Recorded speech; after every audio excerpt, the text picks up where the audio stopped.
Hello everybody, I am Marina and I host webinar Personal Branding for Coaches and Trainers.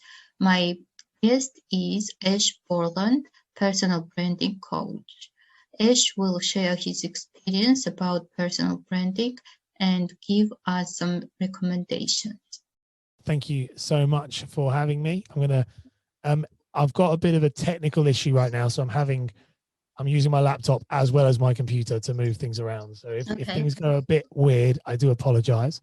Do you want me, can I get access to the screen share?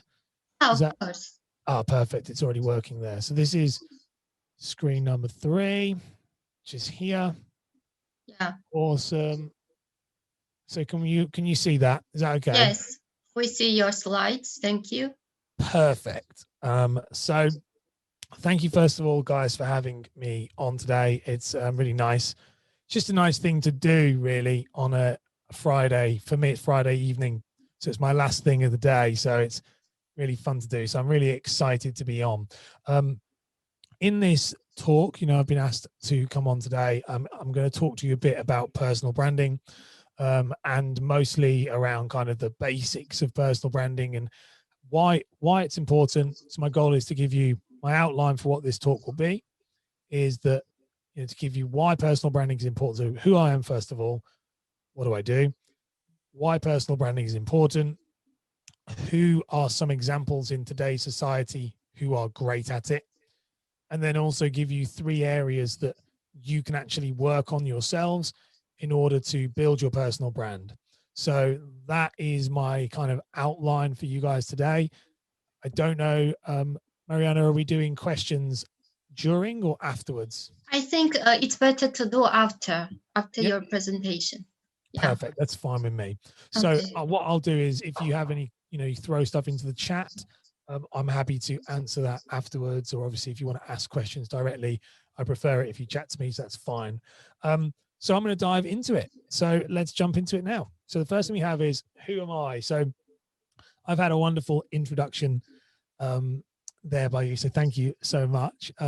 So my name is Ash Borland. So I'm actually a personal branding coach, and I specialize in helping coaches, consultants, freelancers, so people who they're trading in their name, so their personal brand. I specialize in helping them clarify their marketing message, establish themselves online as an expert, and unlock what I would call your social selling potential. So in other words, being able to get people to come to you because you are the best person in your industry and pay you without actually even thinking about it. There's no querying on the price. They come to you and say, I want to work with you. And then you just say the price and they say, yes, sure. Where do I sign? That's in a nutshell what I do. I'm also the host of the Personal Branding Secrets podcast. So that podcast now, I'll just give you some brief stats on that, but I set that podcast up and I'll give you a history as to why I did that in a minute. But that podcast is a micro podcast. Every episode is less than 10 minutes. There are 3 episodes a week, and it's actionable, tangible steps. So things you can listen to and understand and implement into your own business. I interview some of the best personal brands around. We've got some amazing guests on there, and like the lineup coming up I'm planned for the next 3 months already, and the lineup is insane. So these guys are access to some of the best people you could possibly imagine. So I do that as well. And I'm also the creator of the Personal Branding Mastery Method. So the Personal Branding Mastery Method is a method that I've created that allowed me to make anybody build a personal brand. So that is a bit about me. Now, how did I get into personal branding? Hopefully this might resonate with some of you lot in the room. Is that I found that when I was looking at personal branding and looking at the kind of business of personal branding, I would often see a lot of people talk about things like, just be authentic. You might hear this all the time, just be authentic, just be yourself, to show your true self. This would really annoy me. It would really annoy me because it's really hard to know what that even means. Authenticity is not actually something that is measurable. and it's subjective. So it doesn't really mean anything. And it could leave me, and it left me, and it left people who I worked with very confused, lost, and say, okay, well, that's great, but how do I do that? How do I create an authentic self online? And the answer would most likely be just be true to who you are, which is just another throwaway answer. The other thing I'd noticed as well, which I noticed that in this industry, there was a lot of people who'd built personal brands, but didn't actually know how they'd done it. And they'd done the right things, but wasn't aware of how they'd done it. So when they were teaching people, what they were actually teaching was wrong methods. And so I really, that really upset me as well. The other thing I noticed was there was a lot of coaches, consultants, freelancers, all the people I'm very passionate about working with, who had amazing ability. So they were very good at what they did. I'm sure all of you people in here are those people, that you're brilliant at what you do. But the problem that many of them found was that they weren't seen enough. They were suffering, and their clients, they weren't getting the clients they wanted, or the amount of earning the amount of money they wanted, because they were suffering due to poor visibility and, and bad positioning. People didn't know what they did. They didn't know who they were, but they had the ability. And that was something very easily solved if you know how to do it. And the other thing I'd see is people focusing all the time on likes, comments, and shares. And that's really, really bad. That's a recipe for disaster. So I sat down with myself and I said, okay, knowing what I know, how can I solve that? And that's how I ended up doing me as a job, how I ended up being this. I sat down and I created the mastery method, which allows anybody to follow it. It's completely tangible, step by step. There's no holistic stuff in there. Don't get me wrong, as much as that holistic stuff, that's like what you do and how you feel is very important. You need to be able to do that yourself. You need also to have like paint by numbers steps. And I also decided that I was going to show people that you can build a successful business by just being yourself. So you'll be able to see all my weird stuff in the background, and you can show your personality.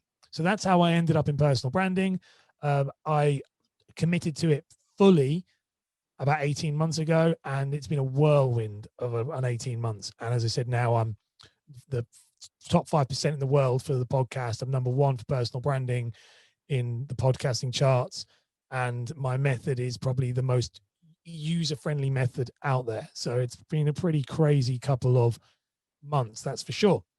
So what I want to cover is, what is personal branding then?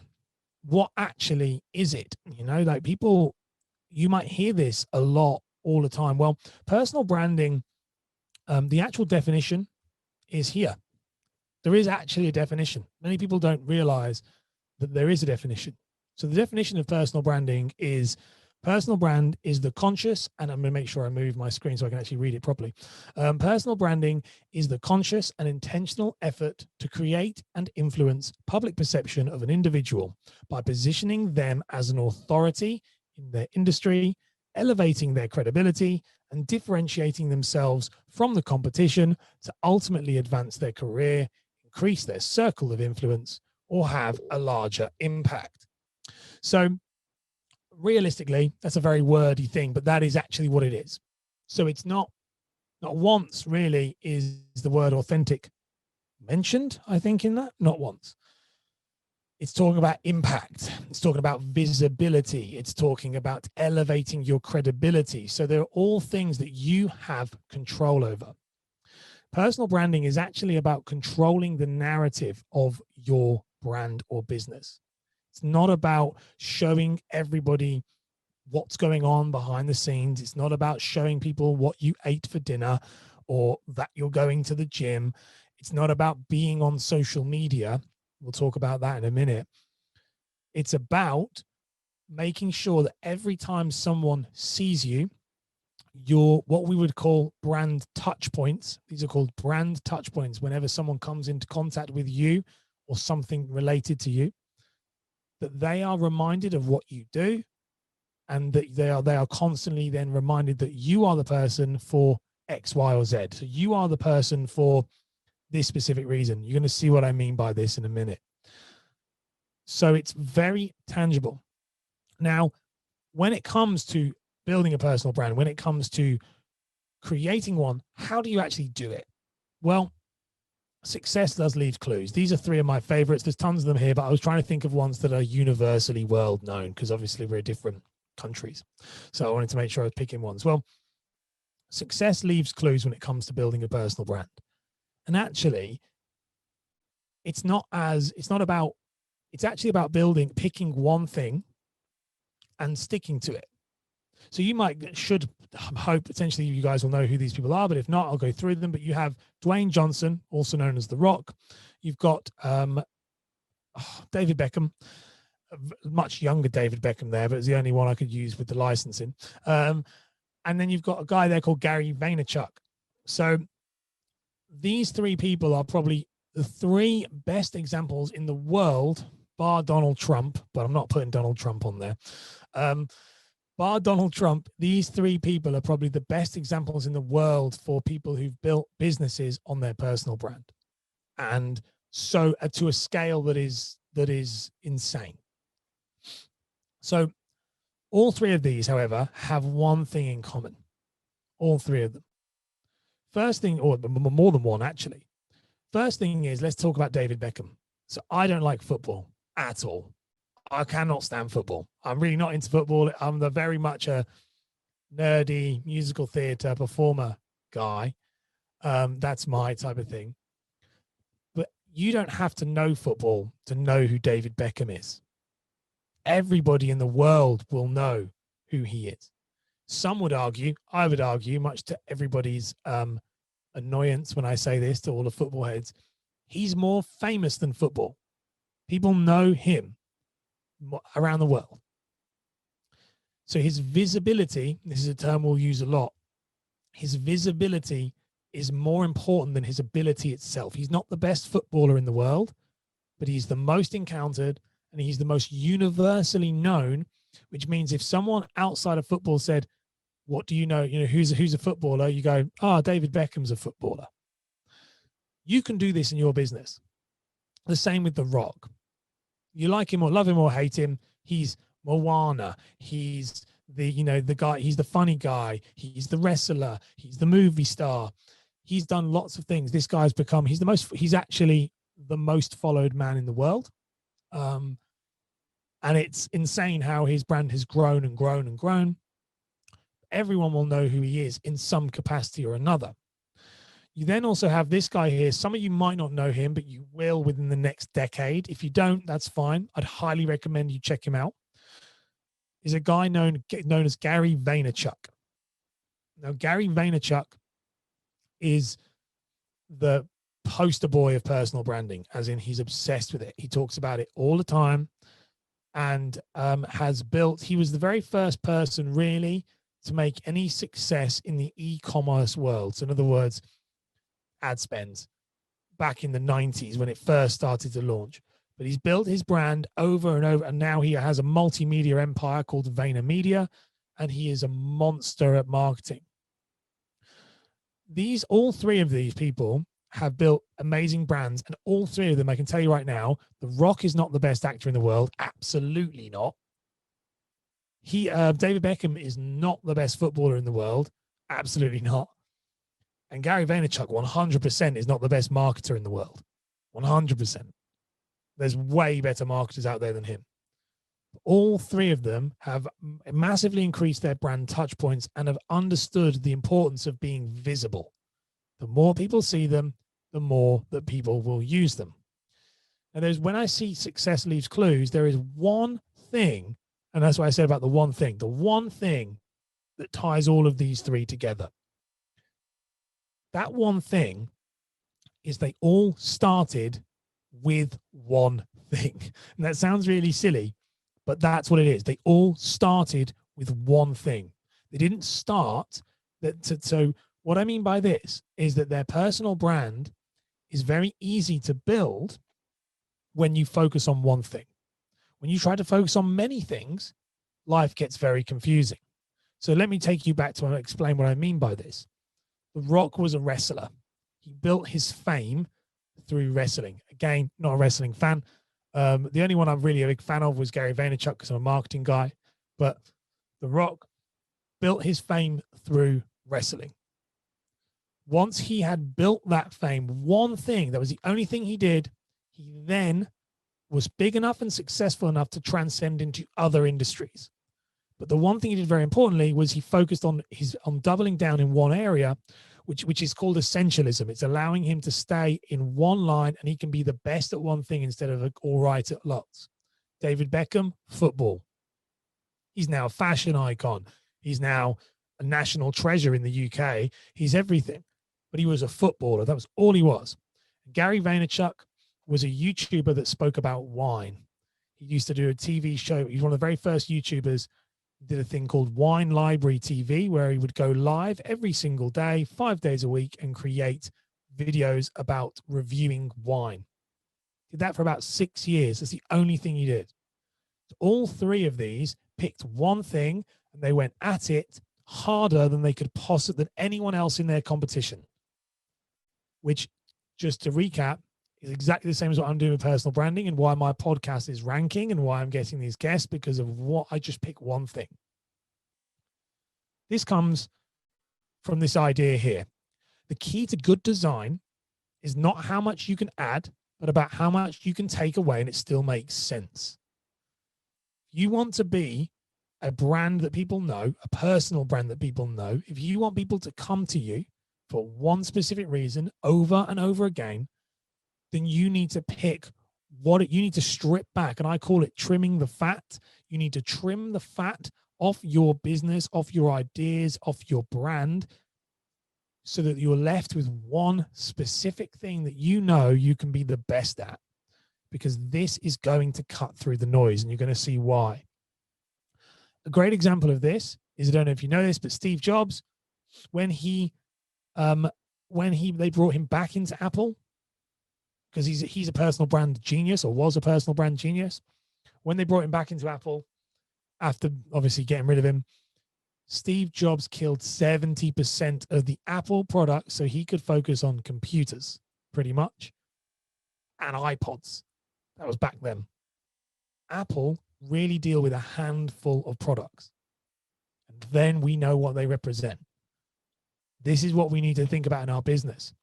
Most people in our personal brand businesses, most people are, I'm a coach, I'm a consultant, I'm a freelancer, I do this, I also do this, I can do marketing, I can do this. One thing.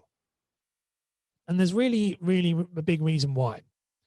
Because if I need to know you for one thing, and if I remember you for one thing, then you will be that thing to me. If I can't work out what you do, and you do too many things, then what will happen is people will go to your competitor, who's maybe better than you or worse than you, but they're clearer. And they've picked that one thing, and they choose them because they want an easier life. So if you are someone in this room right now, and you're doing multiple things, you've got multiple different businesses, you've got a YouTube channel, you've got a podcast, you've got this, whatever it may be, think about which one can you be the best at, which has the most underpriced attention, which one can you sustain, and trim off the rest of it. So much easier, and it's incredibly liberating.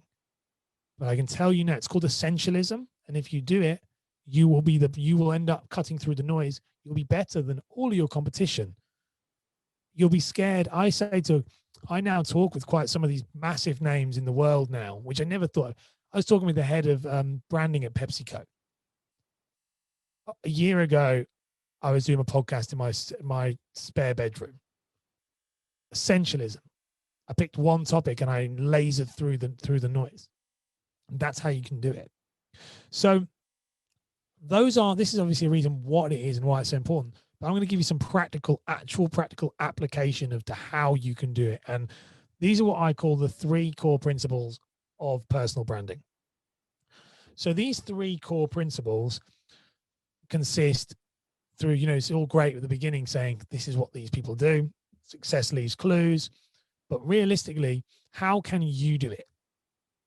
Well, I want you to focus on these 3 things. I'm going to break down each one for you. But these 3 things will make your personal brand successful. It's as simple as that. We have to always think about not overcomplicating it, but making it more easier, less work. Less work is better. We want less work so we can apply more energy into less things. That's what we're after.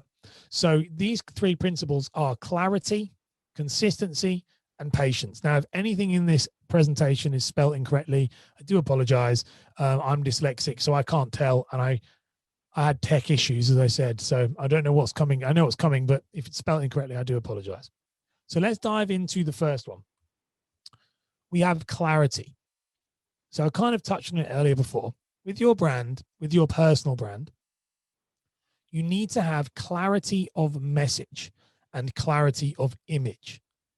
So clarity of message means that if what I say is clear, what I say is very laser focused. So that's your story. So most of it's literally your story and your social proof. So what other people say about you and what you say about yourself needs to be very clear. Like so clear. So for example, with me, I'm a personal brand coach. Now, I worked with somebody recently who is a dating. He came to me and he said, I'm a dating and connection and something coach. And he had all these big words because we like to do this. We like to make ourselves feel and sound important with big titles. I said, you have to be clear on it. If I can't work out what you do, then no one's going to pay you for it. No one did. I said, okay, you're a confidence coach. I don't want to call myself a confidence coach, is what he said to me. And I said, well, I don't care, because that's what the market wants to call you. And if you want business, you have to do your research and you have to call yourself something that people will resonate and understand. You only have to look on LinkedIn now to see. I look at business titles on LinkedIn and think, what do they do? I have there's directors, and make it really clear. Think like Google. If someone was searching, are they searching for that thing? And if they're not searching for that thing, it's not clear. So don't have it in your title.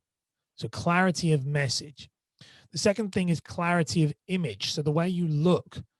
Now that's the way you dress, the way you sound, the way you present yourself, where you are in regards to your backgrounds and things. These things are memorable. People remember my videos because of my backgrounds. Not always, there's other things, but they'll go, I've seen that guy before, because he's the guy with all the stuff in the background with the like. It's why I used to have very long hair. And I think Mariana, when I met you the first time, I had long hair, and I shaved all my hair off. Now the truth is, like, I've shaved completely. I'm completely bald now and don't need to. I just wanted to be, but it's clear. I didn't want a normal looking haircut. I wanted people to go, oh, that's that bald guy in the white t-shirt. He shows up. He's very clear. It's very consistent. I know who it is. So clarity of image. Now, if you to perform an audit on your own brand, think to yourself, are you clear? Is it clear to you what you do? Because if it's clear to you, then if it's not clear to you, then it's going to not be clear to your audience. The best way to do this is, can you explain what you do in less than 60 seconds? If you can't, then you've got a problem. So we need to really think about that. So that's clarity. The reason why this is really important and why you could be otherwise losing business is because the average human attention span is 8 seconds. The average human attention span is 8 seconds. That's like one of those. That's a real, not a good thing. Fun fact on that the attention span in 2000, so in 2000, 21-ish years ago now, was 12 seconds. There's absolutely no doubt in my mind, and obviously quite a lot of scholars who are in this space, in their space, that this is in direct correlation with social media. 100%. Social media is eroding our attention span by a third in 2 decades. A goldfish, I love the goldfish. The term an attention span like a goldfish is actually a compliment, because a goldfish has a 9-second attention span. So this idea that sorry, I'm getting myself confused then. So this is where it's super important to be clear. Because if I can't work out, this is the truth I say, if I can't work out what you do in 8 seconds, I will move on to the next person. We're in a scrolling culture now. I'm going to get my Instagram, my LinkedIn up. If I go onto LinkedIn, and you see in the corner there, my screen, and then I scroll, that's where your 8 seconds are coming in. That is your competition right now. This scrolling screen in the corner. And I think I can bring it up to, let me see if I can bring it up full screen and try and explain. Oh, so how do I stop my screen? There we go. Can I do that there? So this is your competition right now. Don't know if I can do this thing. So your screen would be here. That's your 8 seconds. If it takes you longer, you realistically have 8 seconds when someone's looking at that for them to realize what you do. If they don't know what you do in those 8 seconds, you are going to lose. It's as simple as that. So think about that in your brand. Every time someone sees you, are you grabbing their attention? Personal branding coach. I'm just using me, but like personal branding coach, personal branding coach, personal branding coach. That's how my podcast ranked. I've never once published anything about my personal life. In a whole year of doing the podcast, not once have I spoken about I've done a little bit about my son recently because he's newborn, and it's just also gives me real leverage as to why I'm tired all the time. But like realistically, you don't need to show your personal life. In fact, it's hindering you. So that is something else to consider. The next one is, once you've got clear on that message, I've got to make sure my things are. There it is. Once you're clear on that message, you need to move to the second principle, which is consistency. So consistency in delivering that message and image. So what I mean by this is, once you know what it is you want to show the world. So I know if you want to be the best consultant in your area, define that area, write it down, make it very clear. And then you need to be consistent in showing up when you say you're going to show up, over and over again, only delivering content around or appearing, because this is both in person as well as online, appearing and delivering content and valuable information within that message and image. Consistently, all the time. Consistency is more important than intensity. So what I notice with this a lot of the time is people, when it comes to business, they start to, they treat the social media and content marketing and social selling like it was like going to the gym. They go there for if I'm going to work out 5 days straight, I'm going to be really sore, and then I don't do it ever again. You see this all the time. Whereas actually, if you probably went to the gym once a week and carried on going forever, you're going to get better results than if you just did 5 and then got bored and too sore and it was hard work. So really, set yourself a schedule, show up and deliver on that schedule. So that can be once a week, twice a week, 3 times a week. I mean, I'm daily, everyone is different, but there is no magic number. People say, how long should it take me to do it? It's not, there's no magic number. It's about how much you can keep doing it and keep going no matter what. Big mistake many people are making right now with COVID and with lockdown here in the UK, but obviously worldwide, I'm sure, is they've got a lot of free time on their hands. So they're committing themselves to things that when the world opens up again, they won't be able to stick to. And that's a problem. You're better off doing 3 times a week in COVID and upskilling of that time so that you can continue 3 times a week in the future. Now, the reason why consistency is very important is that the average person needs 8 to 10 online interactions before they consider buying. So whenever you hear someone say, I did a video and it didn't work, or I did post some stuff and it didn't work, the average person is 8 to 10 online interactions before considering, not buying, considering, even thinking about buying. 8 to 10 online interactions. And that is just, so if you're posting once a week, you're looking at a minimum of 10 weeks before you even start to get an inkling of someone looking to buy. So this is where people have to think about a funnel. consistently showing up so that you're constantly reminding people week in and week out that you're the person they need, so that in 10 weeks time, or because not all of them will see you every week. So in 10 weeks, 3 weeks, months, whatever it may be, when they finally consider buying, you're the person. And consistency does that when you're clear in delivering a clear message. And the last one you need is patience. You need to give your message and image time to grow. The biggest failure with a lot of these things is people think it's going to happen overnight. When you think about, once you've got clear on your message and you've got a consistent plan you can stick with, patience is going to be the killer. It's going to be the thing that you will, personal brands and success hinges on how patient can you be. And I'll give you one. This is an amazing example here. This statistic came from, which I'm about to show you in a minute. This statistic came from an average of 3.5 million YouTube channels. So YouTube, just using YouTube channel as an example because it's the one that people want. This is how many videos the average 1 million subscriber YouTube channel has. So this is the average amount of videos they've uploaded. Good videos, high quality content. They're probably taking 8 hours to make each because they're very hard. And 1 million. And when I speak to people, 1 million is like the thing. That's what we call an elite tier influencer. So it's a big deal. 3,873 videos. The average YouTuber with 1 million subscribers has 3,873 videos. This puts it in real perspective. And this is why I open out at the beginning of my talk about tangible versus authentic. Because what happens with a lot of people is that they get given this motivation, not determination. They get motivation. You can do this. You can do this. And then it doesn't work. But it is working, but you're so beginning right at the beginning.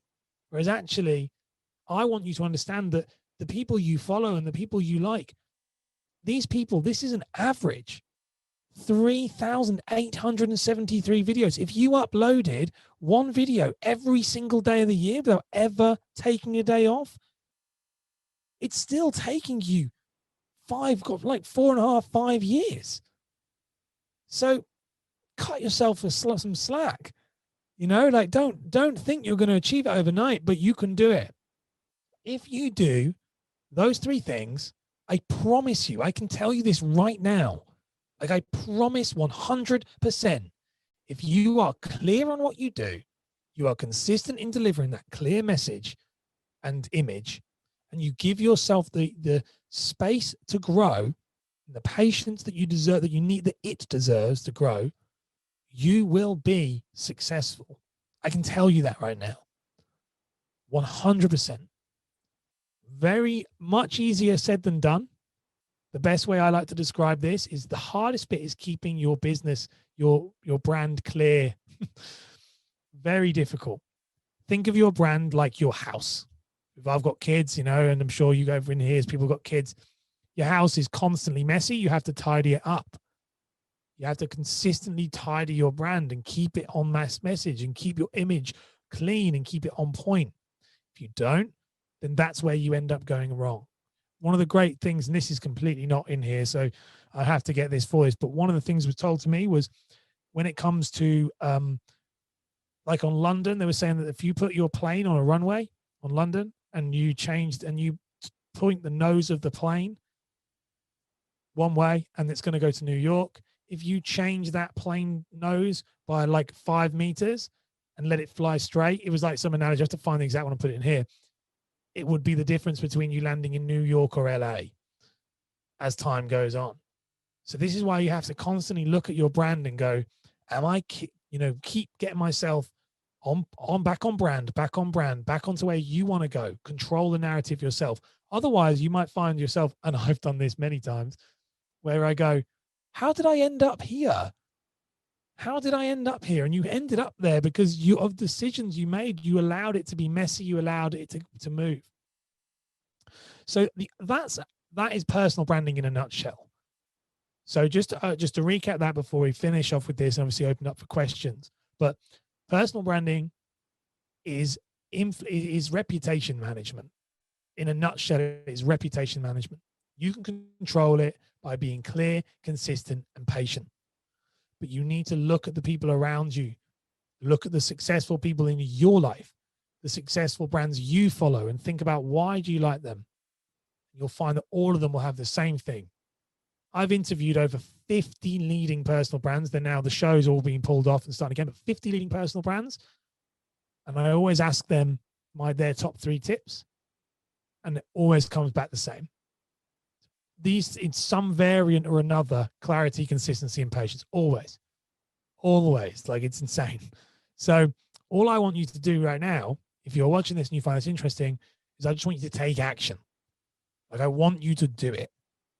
Don't plan. Don't look at it. Just get off the call. This is what I want to be known as, the number one in this thing. And I'm going to do it by doing 3 videos a week, 3 posts a week, whatever it may be, and just start. That's absolutely in your power.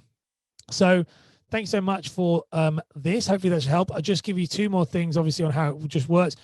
This is, if you want to learn more about what I do, then you can listen to my podcast, obviously, which is the Personal Branding Secrets podcast, which is there. And obviously, before I answer any questions. So that's really where a big part of my brand and business is all done through that. But the other thing I did say, and I did say this to Mariana, which I'm happy to do, I'm actually, my personal branding mastery method, which is what I teach people one-to-one. So I'm a one-to-one coach. And I do that, and it's quite expensive, obviously, for me to coach these people through that. But I am releasing it as an online course, but it's not out yet. But I did say to Mariana about it that I would do this, is that I would, it is going to be £195, but I'm happy to give it to you guys for 50% off, just because I haven't made it yet. It's coming out on the 1st of April. But if you are interested in it, I'll give the link over to you, and you can anyone can have it. It's there. It's on the link. This is not me trying to sell it, but it was that I thought I'd have it done by today. And I said I'd have it done by today, but newborn child massively got in the way. So there is a pre-launch price there of £97.50, and that's an online course. So it's not it's obviously no interaction with me, but it's an online course. Thank you very much.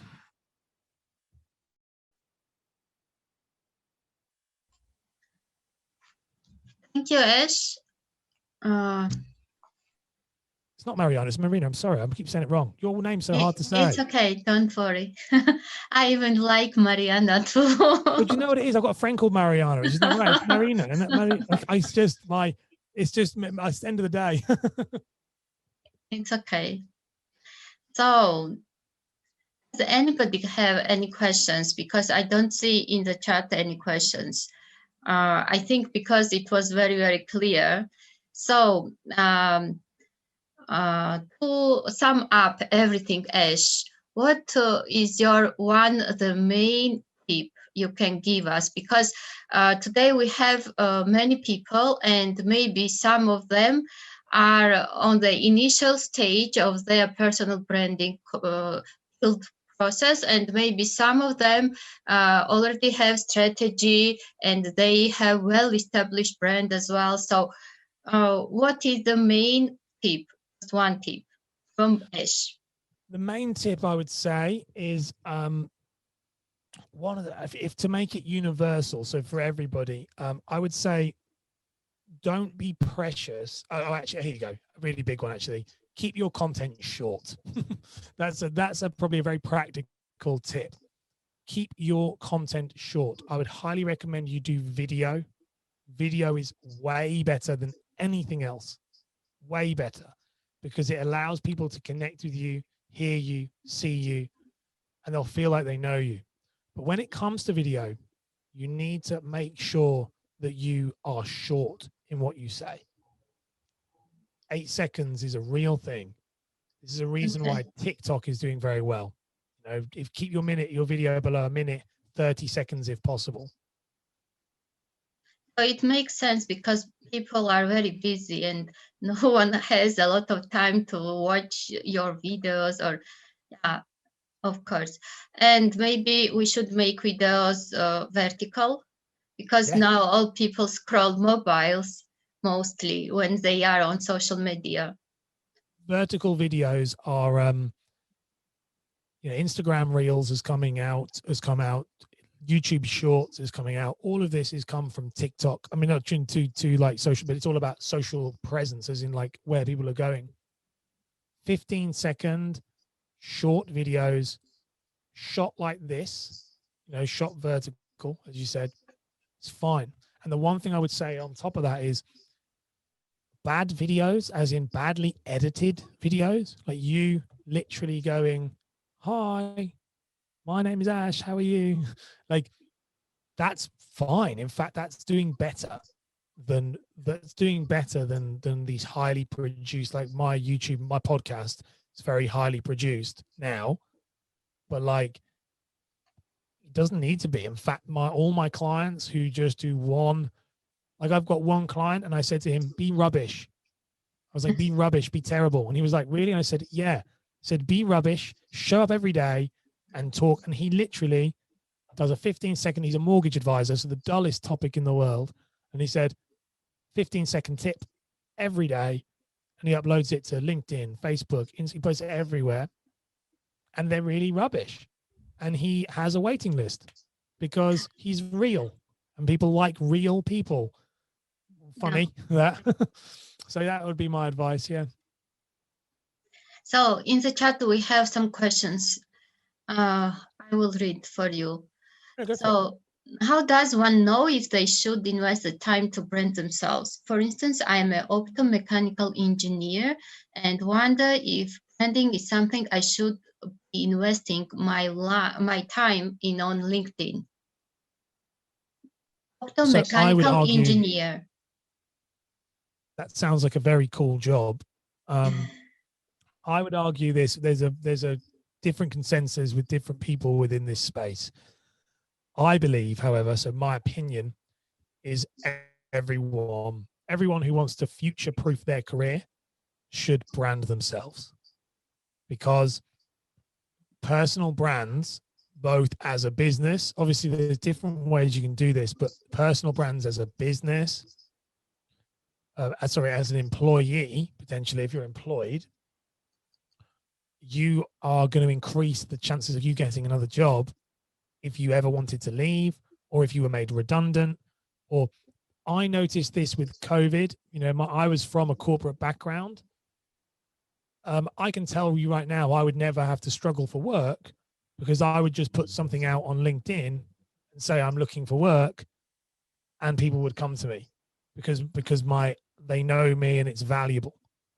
All the people who built personal brands pre-COVID were the people in my circle of friends who didn't struggle.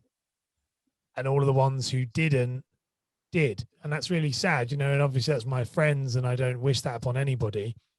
But it's interesting as someone in the space to see that it was the ones who'd invested in their personal brand and community building didn't struggle at all. So I would say, yes, you should. Yeah. They say that build your brand before you build your business. So that's true for the career as well, as I think. So next question is, which topics in LinkedIn do you consider as not good idea? Because there are some myths that maybe personal things you should not post on LinkedIn and something like this. So our question is like, which topics on LinkedIn do you consider as not good idea? I think that I don't think there's anything that's not a good idea when it's framed correctly. So it's all about framing. So it's all about that clarity. We go back to the clarity of image and message. Topics that are not a good idea are topics that don't align and fall in line with your message. So if you are, okay, let's take the optomechanical engineer. Let's say you're this optomechanical engineer. Your content should be around that in so many different ways. There's so many ways you can make that happen. There's so many ways you can talk about the news within that. You can talk about anything. But if you then start posting your cycle ride at the weekend, that's not relevant. You see, this is what people don't get. It's about there's no topics on LinkedIn that are not that are fine. If you're a chef, you can post all the food you want on LinkedIn. You know, it's all about the topic. It's all about how it's framed in your business. So the speaker opinion on that would be, it all depends on what you as a person do.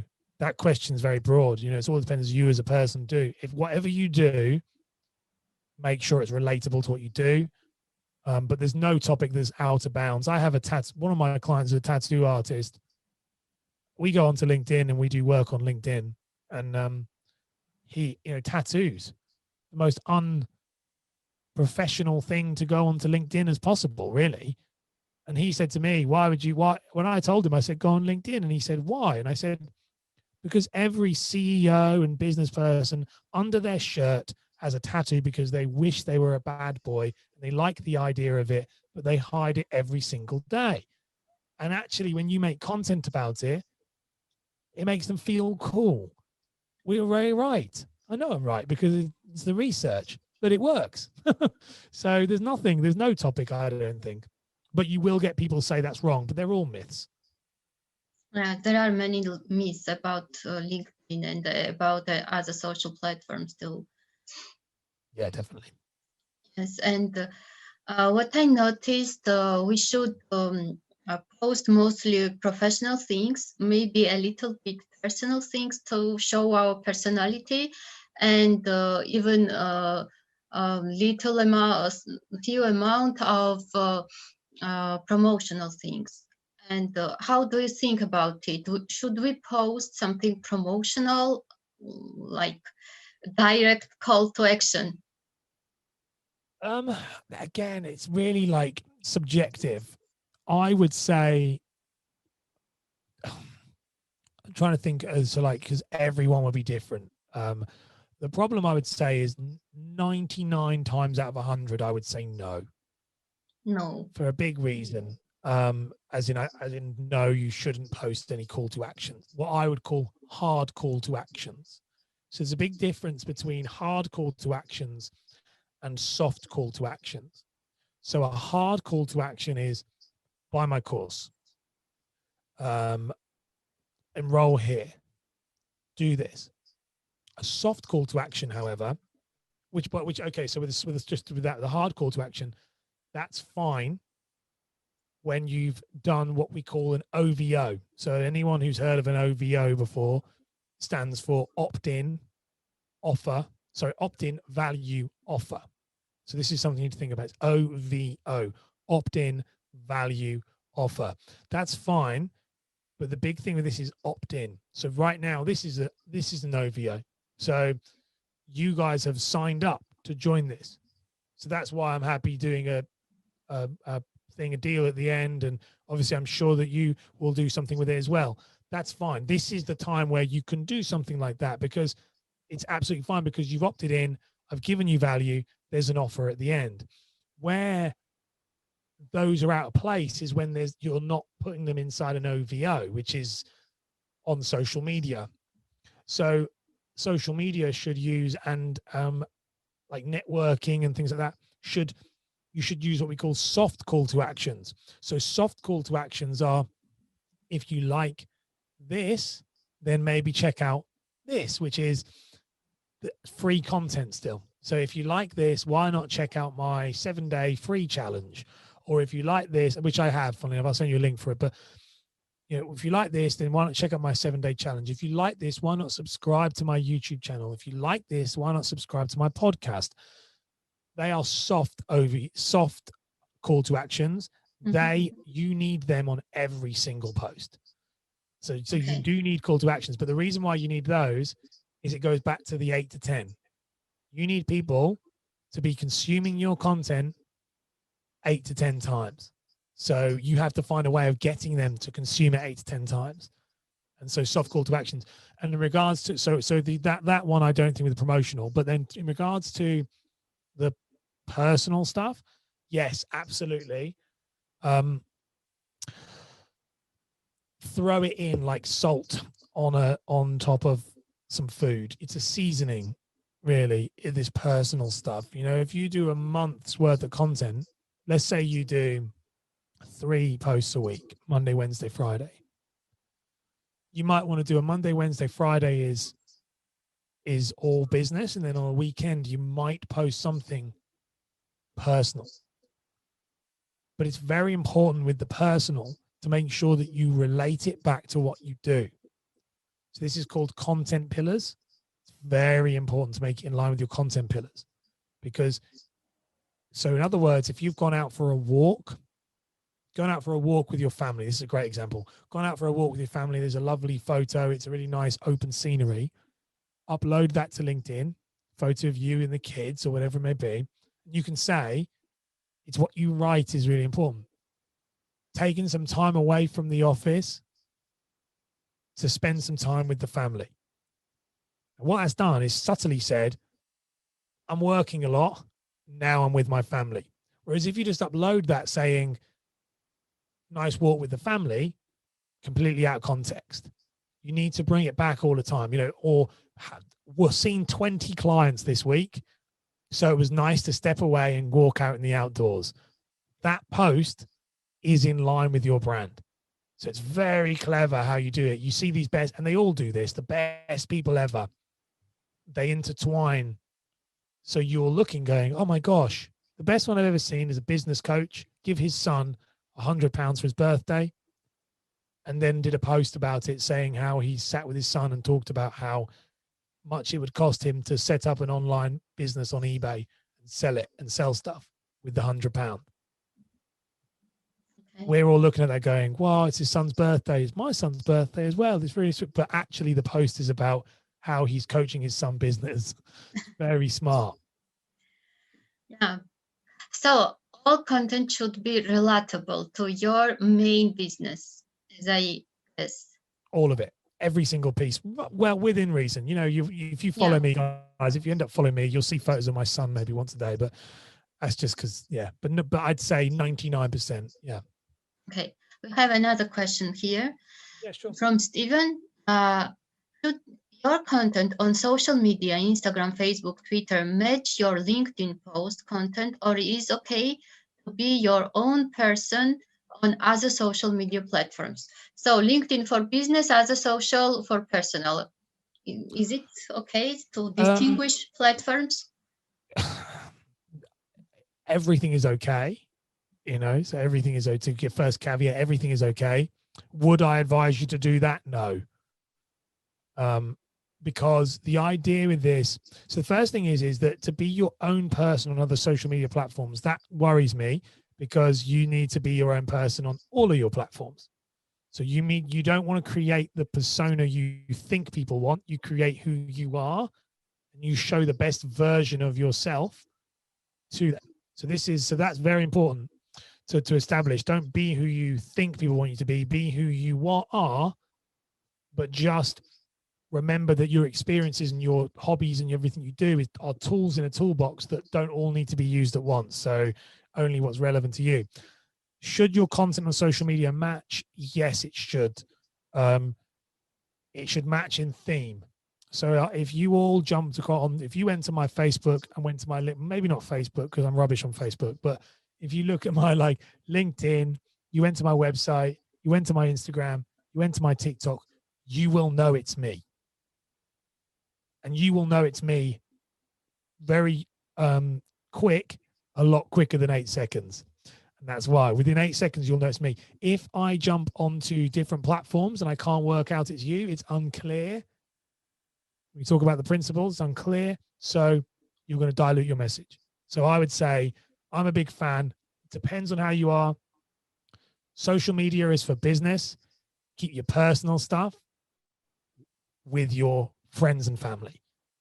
You know, like social media should be used purely for business, in my opinion, because I think that it's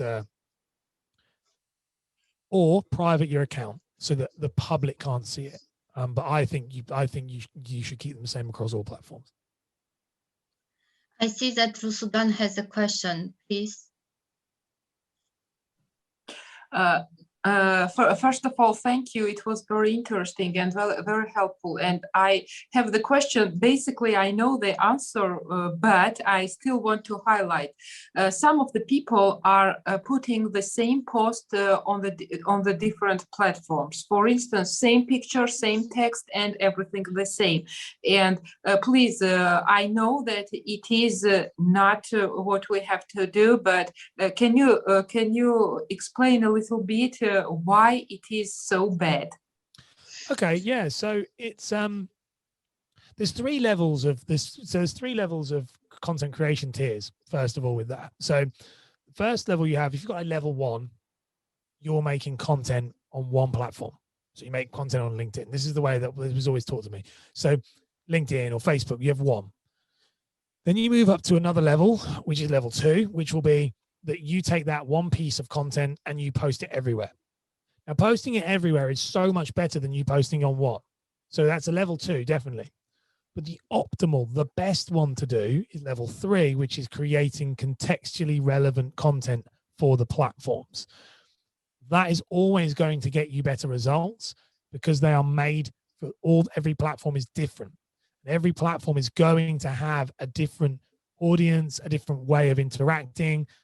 And a great example of this is TikTok. If I create content that does well on LinkedIn and I put it on TikTok, it just dies. Like it just never does well. If you go onto Facebook Lives do incredibly well. If you upload a normal video that I'd upload to LinkedIn, it doesn't do well, because you've got to remember, and you're very right there, is that you've got to remember that the people you're interacting with are using those platforms for different reasons. So they're in different frames of mind when they're there. So this is like the biggest one. Now, within reason, obviously you can post if you want to. Like, absolutely, it's better to post something than nothing. So that's fine. But if you really are, like, as you're so right, if you really want to make the most out of it, you've got to post contextually relevant content to different platforms. Thank you, Ash, for your recommendations and for such brilliant presentation. And thank you, everybody, for your interest in our webinar. See you at the next webinar.